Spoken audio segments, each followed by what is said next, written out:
Güneş doğar ama kalpler hala sisli. Sokaklar suskun, gözler bugün nemli. Bir yanda bayram, bir yanda derin sızı.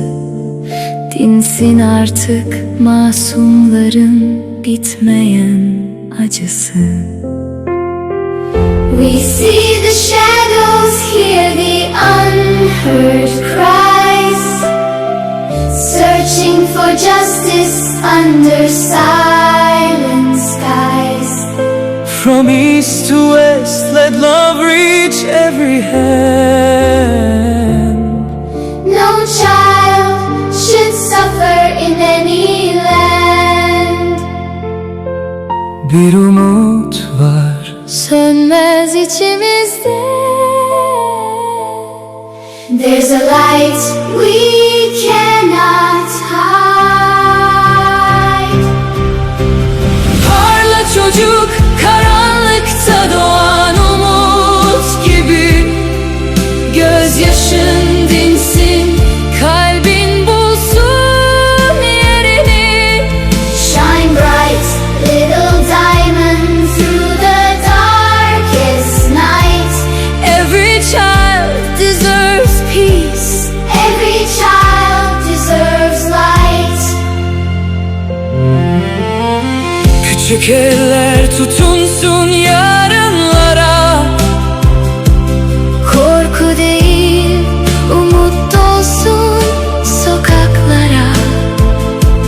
Let the world hear every child's voice. Peace is not a dream, it's a choice.